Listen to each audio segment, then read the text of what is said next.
Good morning, everybody. We would like to study. We're studying from selection from Likutei Sichos, second Sicha. I'm going to give you an introduction so that it can flow a little faster.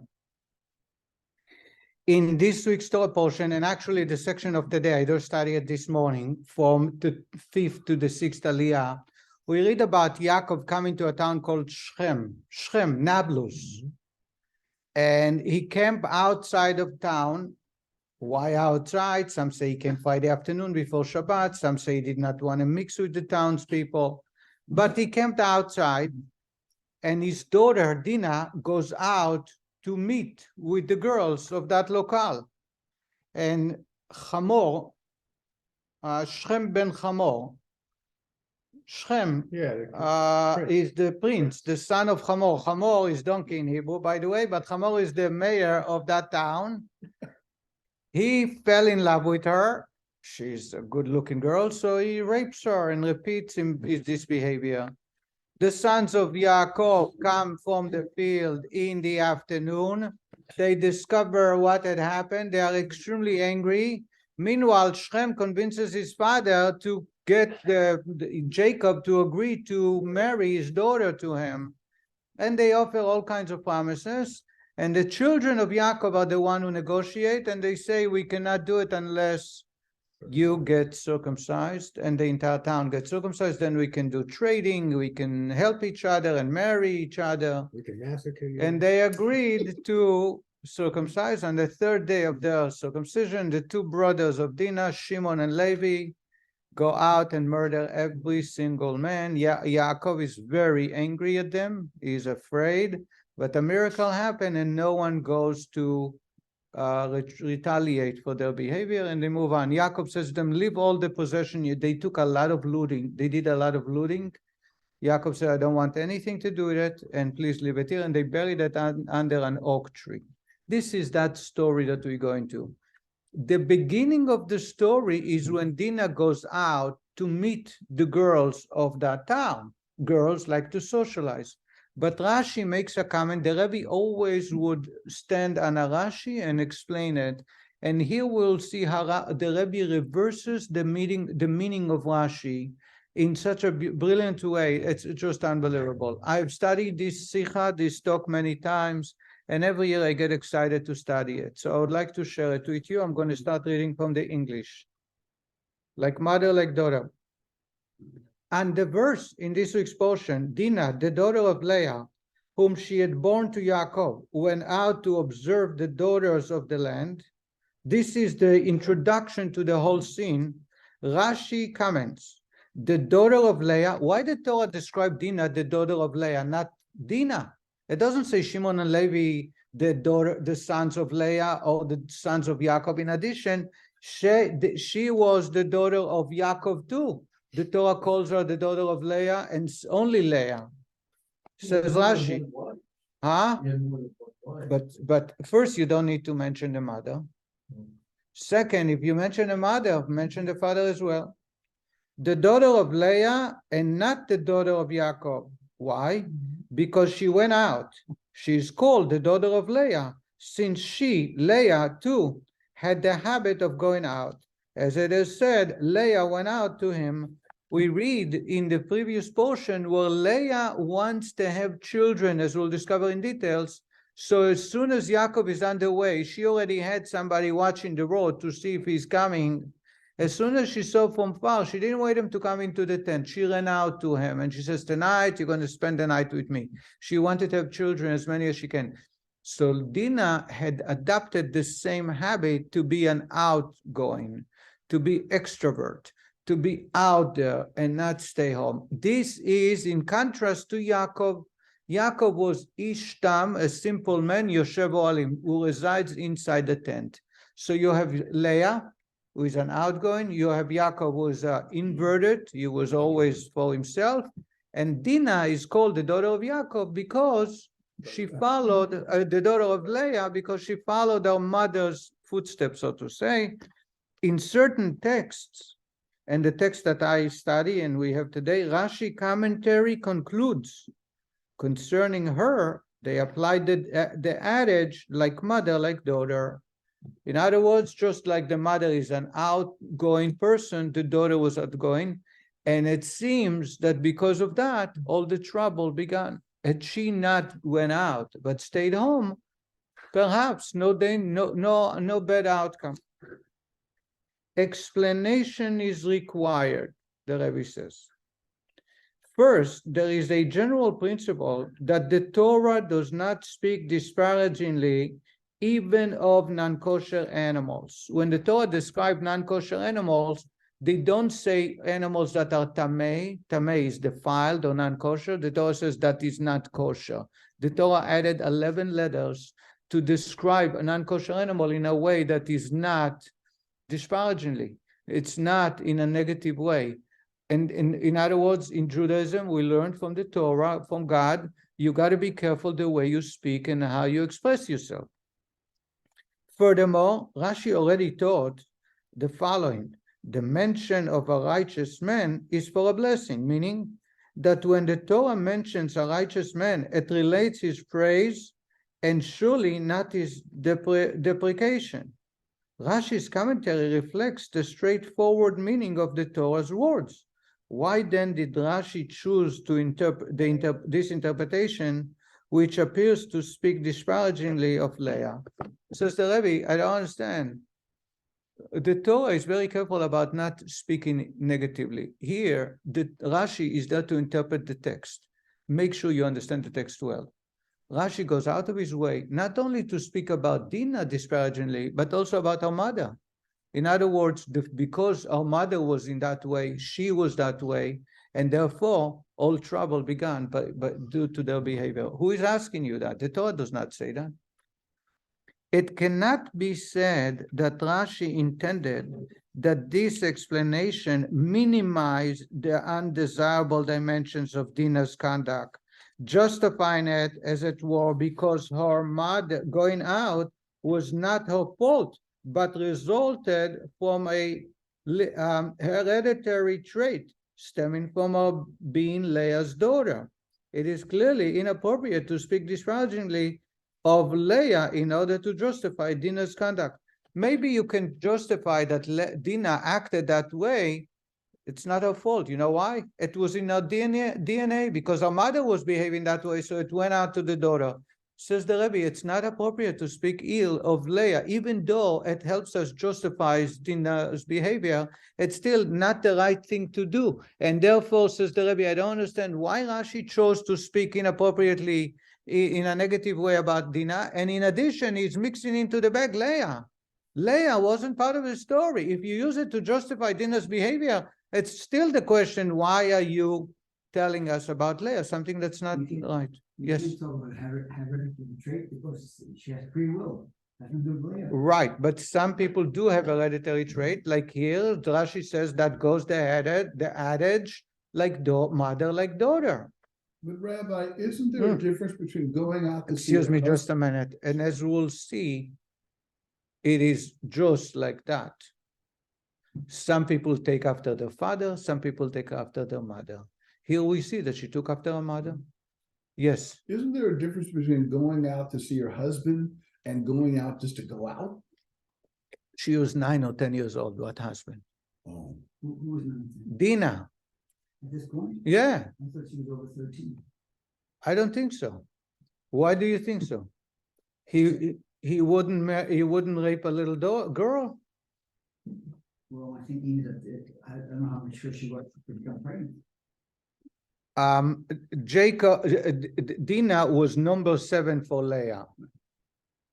So he was there 20 years, it's 21 years maybe that what happened. Assuming she had them every year, so it took 7 years before she had them, right? Mm-hmm. So it's already how many? 14 years? And I don't think that she had them every year. I don't think she had them every year. All 6 children, because there was a time that he was with Rachel, and there was a period of time that she wasn't pregnant because she gave Zilpah. So she was about 10 years, 9 years or 10 years old. So biologically, she couldn't have been, she might not have been able to become pregnant at that age. Who is talking about getting pregnant? Well, didn't become pregnant from the rape? Who, Dina? Yeah.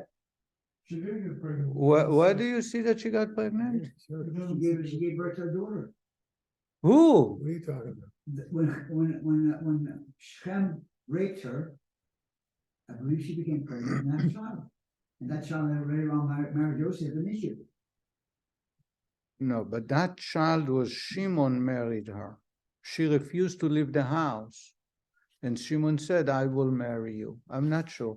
Besides, they can get pregnant at 10. We just had in the news 6 years old in India got pregnant. Anybody heard about that? 6 years old. Did you hear that 6 years old got pregnant? From Peter's daughter came down and Where do you get? read it. Let's see. She had an amulet that Jacob gave her. And so therefore, when they all do the things to Joseph to marry her, he saw that one, and that's the one he picked. All right, what's the age important? Every minute we spend on this, we are not covering this topic. And the topic is, there's so much to cover, you have no idea. So, Steve, you had a comment or a question? I was just wondering, she married her brother? Everybody married their siblings. Okay, I have nothing else to say. Nor can it be said that this explanation is necessary to resolve a seeming redundancy in the wording of the verse, which states, says the Rabbi, maybe Rashi is hacking here the story of Leah, that she was an outgoing, because there is an issue in the text itself that he's trying to solve, and says the Rabbi, it's not going to help. Here is what the issue is. Dinah, the Torah says the following: Dinah, the daughter of Leah, whom she had born to Yaakov, went out. Instead of identifying her more precisely as Yaakov's daughter, where the intent, Rashi could have clarified that description by referring to his commentary in Parashat Vayetze. In other words, the Torah says the following: Dinah went out, the daughter of Leah, whom she gave birth to Yaakov. She's the daughter of Yaakov too. What do you mean she gave birth to Yaakov? So there is a redundancy here. Maybe that's why Rashi says that she behaved like her mother, and therefore she called the daughter of Leah and not the daughter of Yaakov. However, she gave birth, her mother gave birth to Yaakov. Says the Rabbi, it's not true. Why? Because there is another reason why we call it the daughter of Leah, whom she gave birth to Yaakov. Why? Because in an earlier story, in the birth of Dinah, the Torah says the following. Rashi could have clarified that description by referring to his commentary in Parashat Vayetze last week, where he explains that Dinah's birth came about through Leah's prayer. Anybody knows that the reason she was born as a daughter is because of Leah. So I'm going to go fast. Dinah was described as Leah's daughter because Leah pronounced judgment, Dana Din. Dinah is judgment. Din is judgment. Dinah is named Dinah because Leah prescribed a judgment to herself, upon herself. She reasoned, if this is a male, when she got pregnant, if that's a boy, my sister Rachel will not be esteemed even as one of the handmaids. Therefore, she prayed over the fetus, and it was transformed into a female. When she got pregnant, she realized she already has 6 children. All the handmaids have already 2 each. Rachel had 1, so it's 11. Now, if she's going to have a boy, Rachel is going to be inferior even to the handmaids, even to the Bilhah and Zilpah, which had 2. And she says, it's not correct for my sister to be that low. So if she prayed to God and that fetus turned into a female, and therefore Rachel was lucky enough to have another child, so she's equal to the other. So Bilhah, Zilpah, Rachel each had 2, Leah had 6. But she had also a daughter, Dinah. Why is she named her Dinah? Because she prescribed, she did a judgment, realizing that it's not fair for her sister, and that's why she prayed to call it a daughter. So now Rashi can say, why the Torah described Dinah, the daughter of Leah, whom she gave birth to Yaakov, is because she was born to Leah. Leah is the one who caused it to turn into a girl. And therefore she is called the daughter of Leah, whom she gave birth to Yaakov. You don't need to tell us that the mother and daughter have the same nature. It's sufficient to say she's the one who caused it. There is an additional and even greater difficulty with Rashi's reference to Leah's going out. Now, so we have one general question. I'm going to sum up this a few detailed questions, but a simple question. Rashi is speaking disparagingly about Dinah, and he blames our mother for that, like mother, like daughter, and therefore you can either justify that she wasn't so bad, but the Rebbe says it doesn't make sense. First, who asked you to bring up a negative trait? In addition, why are you bringing the mother into the story? So this is the general question. Now we have another question the Rebbe is asking. The explanation itself is not so simple. Why? There is an additional and even greater difficulty with Rashi's reference to Leah's going out. Why? Leah's going out to greet Yaakov was not improper. On the contrary, it was praiseworthy, as indicated by Rashi's commentary on the verse. God listened to Leah. Why? That she desired and sought ways to increase the number of tribes. It cannot be said that Leah's going out was for a fault that would cause her to be labeled as one who had the habit of going out. So, Rabbi, I don't understand. Rashi compares the daughter to Leah. What did Leah do by going out? She went out to Yaakov to greet him and let him know that she wants to have as many children. That's a great mitzvah. That's what I said So there is before. nothing negative about that. How can you apply it to Dinah, who goes out to see the people, and she's an outward type of extrovert, and that caused a lot of trouble. Therefore, so what's the, in other words, the first Rashi, the Rabbi asked why Rashi is bringing that commentary. What's hard to understand? If you have a problem with the way the Torah described Dinah as the daughter of Leah and not Yaakov, you have a good reason for it, because Leah is the one who prayed for Dinah to be a girl. So what's hard? In addition, says the Rabbi, the explanation itself that she was an extrovert because her mother was, there is no use for it aside from not bringing negativity about Leah. Leah went out to do a mitzvah, to have more children. Dinah, it's a whole different story. Therefore, it appears that Rashi's intent is that by describing Dinah as Leah's daughter, the verse is teaching that just as the simple understanding of the Torah is that Leah's going out to greet Yaakov was praiseworthy, so too, as will be explained, Dinah's going out was desirable in and of itself. The Rabbi says, therefore, there is no other way to explain Rashi and the text in the Torah, but Rashi is coming to teach us, just like Leah is an extrovert for a mitzvah, Dinah's going out to meet the girls of Shechem was praiseworthy. It was not only a simple act, but was very praiseworthy, very positive behavior. As the Rebbe, the only the Rebbe can find it in Rashi. For that reason, Rashi did not quote the Medrash to this verse that speaks pejoratively of Leah and Dinah's lack of modesty. The Medrash says that they were not modest because a modest person should stay home. Rashi omits that whole section. Why? Because Rashi believes that what she did is praiseworthy and actually a very good act. The outcome was very negative, but Rashi wants to teach us that what she did was a very praiseworthy. Otherwise, it doesn't make sense not bringing that commentary, and the commentary itself and the comparison to Leah makes no sense. Similarly, it is not necessary for Rashi to explain what was laudatory about Dinah's going out, for that is understood from his earlier commentary, as will soon be explained. Says the Rabbi, Rashi didn't spell it out, because if you pay attention to Rashi in previous portion, you will find the reason. And here it is. The way I'm going to do it today, I'm going to give you I'm going to answer the questions that the Rabbi asked, and then I'm going to share commentary to add much deeper into this idea that teaches us a lot of lessons. So we're going to read the answers. The above difficulties can be resolved based on the following explanation. On the verse, and Yaakov took his 11 sons, we read it in this week's portion, at the beginning of the portion, that Yaakov took his 11 sons, and he crossed them the river where he's about to meet Esau after 22 years. Rashi comments, where was Dinah? It says 11 sons. It doesn't say his daughter. What happened to his daughter? He locked her in a chest so that Esav should not set his eyes on her.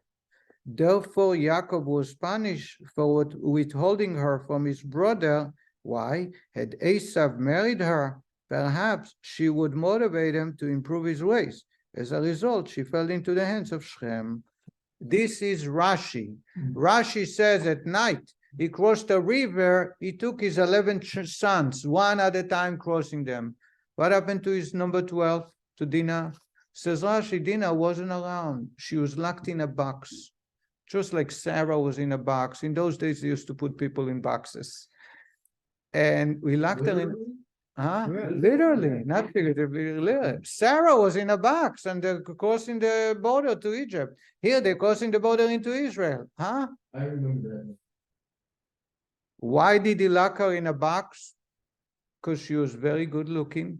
And he was afraid when his brother will see. His brother is how old now? 89, 90, about. She's 10 years old. She's very young. But still, he would want to marry her. And if Esav wants something, nobody can stop him. So he was afraid that his brother is going to take his daughter. In those days, they were allowed to marry uncle. Yaakov married, this one married, Yitzchak married his aunt. Rivka was his aunt, his cousin. But they used to marry aunts, uncles. So, in other words, and therefore he locked her in a box. For that he was punished. What was the punishment? That she was taken away by Shem and raped. That's his punishment? No, he's punished. Yeah, well, it's his daughter. The pain and suffering that he endured from it, we read now. So now we have more questions. It's a box. It's a, what do you call it? A Pandora box. A Pandora box is coming out. So we're going to see how the Rabbi explains. Yes, I want to concentrate on the topic only. Yes. It looks like she wasn't 9 or 10 when Esau and Yaakov met, because she was number 7, and she was only like 2-3 years probably when Yaakov and Esau met, right? He started having kids after 7 years that he was number 4 of the law. Yeah, what's the difference?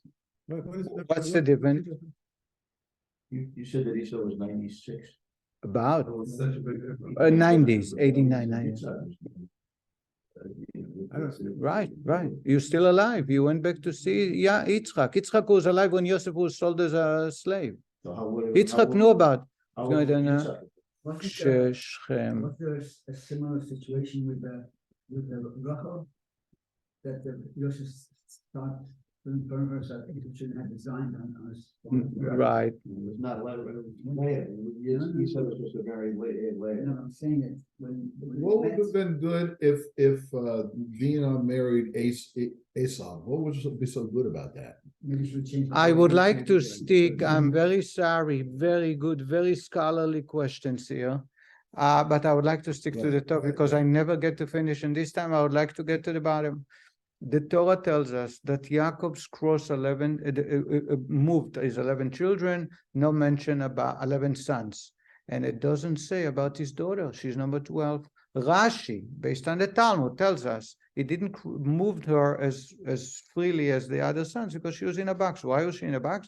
He's about to meet his brother. He was afraid his brother will fall in love with her and demand to marry her. And then she will be the wife of Esav. Nobody wants his daughter to marry Esav. So he was punished. He was punished. In other words, his twin brother is his son-in-law. And the Gemara in Yevamot has all kinds of scenarios. So that if they had a child, he is going to be the uncle, the grandfather, right? If Dinah had given birth to Mary and Esav, he is the uncle from Esau. He is the grandfather from Dinah. He's a grandfather. And it can go on to become a brother. There is a lot of details.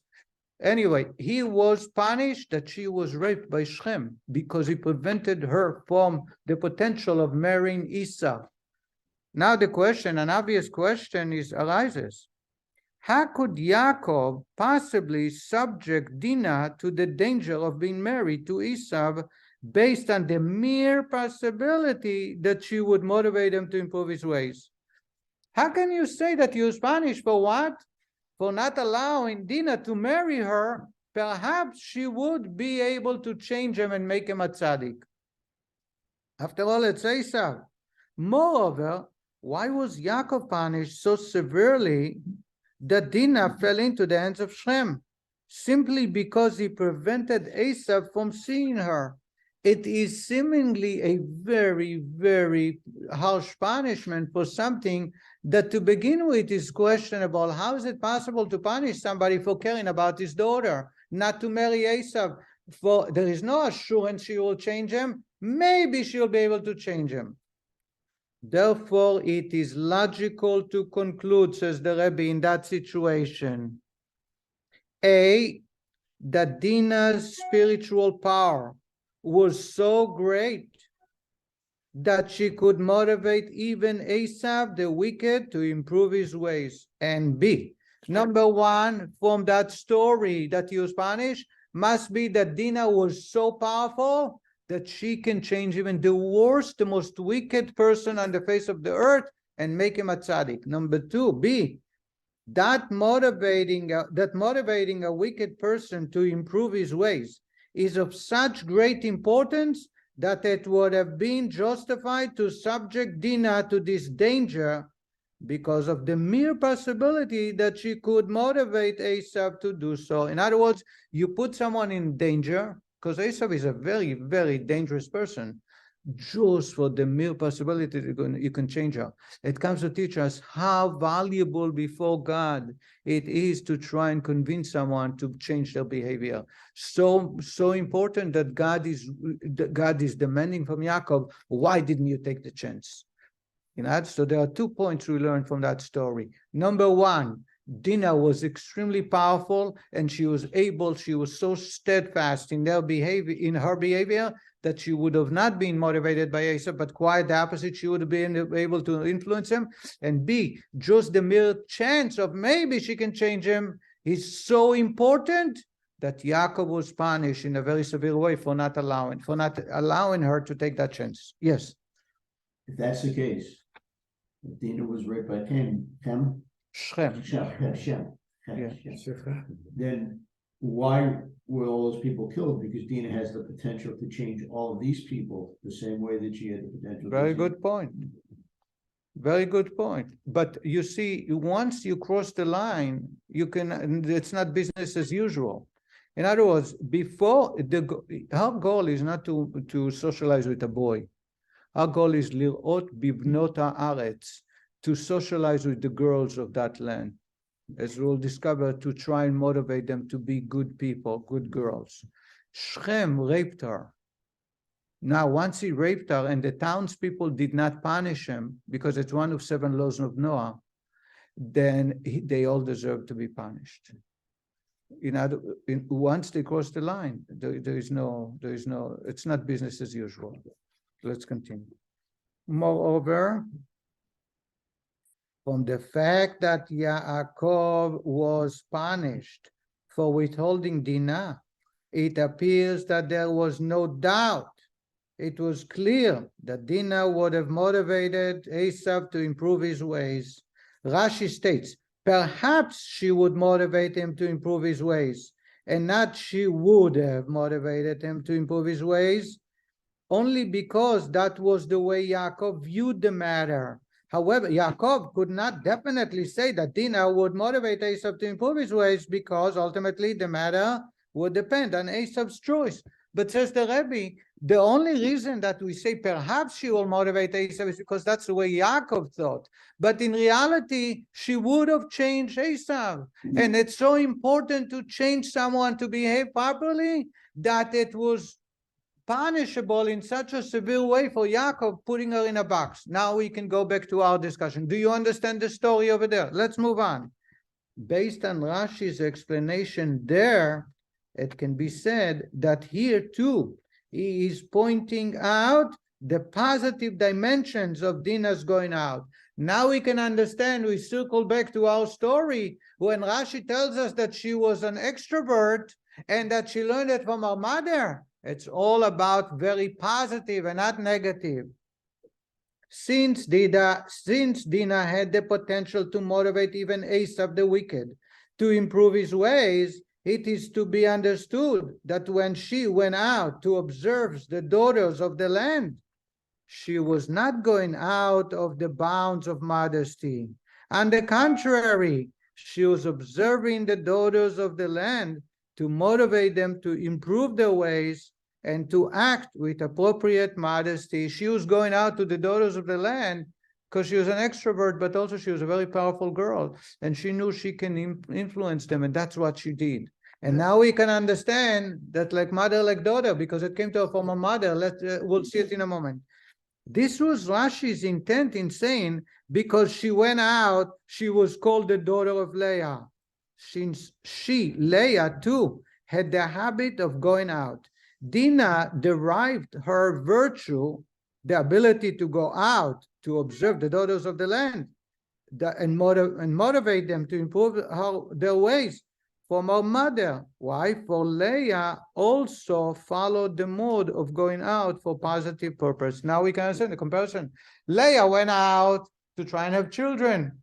Dinah went out, she was too young for children, so she's going out to try and motivate people. Is she very powerful? Extremely powerful. How do I know? When Yaakov is preventing her from seeing Esav for the mere chance that she might marry, you want to marry her and she will influence him, for that he's punished very severely. And that's why Rashi is using the language that she went out just like her mother.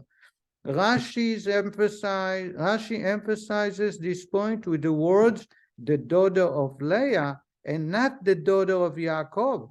Dinah inherited this virtue from Leah. Yaakov, by contrast, hid her from Esav and prevented her from engaging in such activities to the extent that he was punished for this, as stated above. And I want to continue on to, so far you understand how to answer Rashi? The Rebbe has a lot of trouble with this. Good. What? Personally, I think that all this is pure conjecture. He's making a point. You also make another point that is not right. That take it at face value. She did what she did because that's the way she was. What happened was she fell into a bad situation. You are correct, but you cannot fit it within the words of Rashi. How so? Rashi says that she was like a mother and she was an extrovert. And just like a mother went out to have children, so she went out. And the adage goes like mother, like daughter. Hey, why is Rashi speaking negatively? Based on the way you say, Rashi is here to point out the negative behavior of someone. In addition, he's bringing also Leah's story. Why speak negatively about Leah? And besides, Leah's story is not so negative. She went out of all the questions we asked. You also said take it from the point of view. I said, Harry, we are two ships in the middle of the night. You are 100% correct, and the Medrash speaks that way. But Rashi, fit it in the words of Rashi. That's my question. If you cannot fit it with Rashi and say it to me, but I will say the same. I'll repeat the same words. Okay.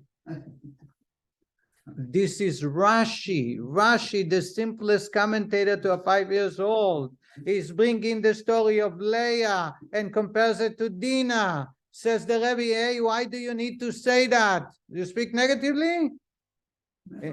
She went out because she wanted to have children with Jacob. Dinah went out because she wanted to have children with somebody. No, lirot bibnot haaretz. It can't be that. That's The point of the logic, that's it cannot be. puzzle. That's unacceptable because the text says lirot, to see, bivnois haaretz, in the daughters of the land. Can you have a child with a daughter? Or a girl can have a child with another girl? So there you She go. went out to start a Hadassah. Very exciting. I don't want to. Thank you very much. It was coffee question. Cheers. Trying to rally the troops. She was Gloria Steinem.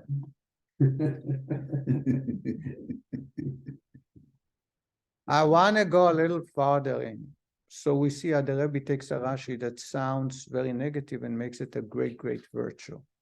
I want to go a little farther. We don't have time to read it, so I'm going to show it to you. The Rebbe is asking that after all, how is Rashi comparing the two? And Rashi says she is called the daughter of Leah because Leah went out and she went out. Says the Rebbe, they both went out for different purposes. Leah went out to have children. Dinah went out to meet the girls. It's totally strange. It's opposite directions. It's two different. She's married to Yaakov. This is strange people she never met. Says the Rebbe. The Rebbe comes with an introduction. That's why I don't feel reading it would be very helpful at this point that I'm very stressed with time. Says the Rebbe the following. The Jewish people are called Bnei Israel, the sons of Israel, of Yaakov. The house of the Jewish people is built based on Yaakov, not Abraham, not Yitzchak. Abraham had Ishmael, which was not good. Yitzchak had Esau, was not good. Yaakov had his bed is complete. All his children created the Jewish people. So within the Jewish people, there are various types of people. There are people who are perfect, and there are people who go away and then come back as Baal Teshuvah, repentance, right? Penitence. Now, says the Rebbe, Yaakov himself, the way that it spells out in different types of children is expressed through his wives, because Yaakov was one. The wives are divided into two camps, Rachel and her handmaid, and Leah. What's the difference between Rachel and Leah? Anybody knows? So I'll tell you, Rachel is a tzaddik, and Leah is the Baal Teshuvah. The majority of Jewish people are Baal Teshuvah. It's 8 versus 4. Why? Where do we see that? So we see it in a million places. The first place is the Holy Temple is built on whose lot? Anybody knows? Jacob's Benjamin. A tongue went into Judah, where Judah had the whole area, except Holy Mount, the mountain where God decides to build a temple, and the temple itself, like a tongue, like half an island that goes out that belongs to Benjamin. Just that. Why? God wanted the Holy Temple to build in the lot of Benjamin because Benjamin is a tzaddik. He never sinned. Yehuda sinned. Reuven sinned. Every one of Leah's children. Yosef was a tzaddik. When he was tested in the ultimate of tests, he stood with flying color. So Rachel's children represent the righteous man. That's why Rachel is described as very beautiful. Leah is described with teary red eyes, meaning they went through challenges before they came back. Leah represents the Baal Teshuvah, the penitent. Rachel represents the tzaddik. Therefore, Yaakov, says the Rabbi, on himself, he was an introvert. He was all inside. He never reached out. By the way, Laban, 20 years he lived with Laban. He did not try to change him with one iota. Laban was an idol worshiper. Laban was a liar and cheater. And Yaakov, we don't find that one time he tried to change his mind, because Jacob did not want converts. He did not want new families. He did not want extra. He has his family, and he was very successful. Abraham was busy with converting. Yitzchak was busy and answering to people. Yaakov, just his family, and that's why he was very successful. That's why, by the way, the only words in Aramaic that appears in the Torah is where? Last week. Laban is trying to influence Yaakov and his family with foreign language. When they put the mountain, a monument as testimony, they're not going to cross that land to fight. He calls it Yegar Sa'aduta. He calls it in Aramaic, the mountain of testimony. And Yaakov called it, immediately it says, Gal Eid. Yaakov says, I'm sorry, I'm not going to use Aramaic. The only two words in the Torah that appear not in Hebrew is in last week's portion, Yegar Sa'aduta. Why?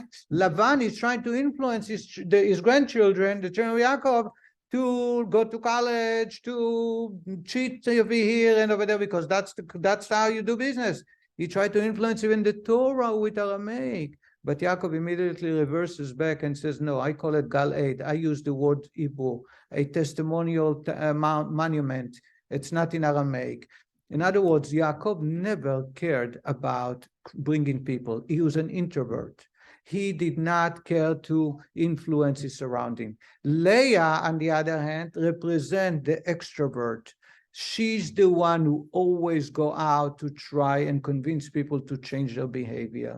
Therefore, Dinah follows Leah, not Yaakov. That's why the Torah says the daughter of Leah that she gave birth to Yaakov. And the reason is Yaakov represents all of Jewish people. But within the Jewish people, those people who have the power to reach out and change people's behavior, as with Leah, not with Rachel and her children. And Dinah continues on with Leah. And that's why the Torah described, and that's what Rashi meant in a Hasidic, much deeper way. Dinah wanted to continue in the path that Leah has created, like daughter, like mother, like daughter. And the Rabbi explains that even though the proper way for modesty is for Jewish women to stay home, yet they have, the majority of the Jewish people came from the house of Leah. Leah is an extrovert. The power of the women is far greater than the men, and as long as they use it within the confines of Torah, they have a mission to go and influence people. As we see, Yaakov, by stopping Dinah from doing so, was punished very severely. And when Dinah does such a thing, she is compared to Leah trying to create more children, because ultimately that's spreading God's words, making more people connect to God. And that's the talk of the Rabbi for this week. God willing, we'll continue next week. Thank you very much.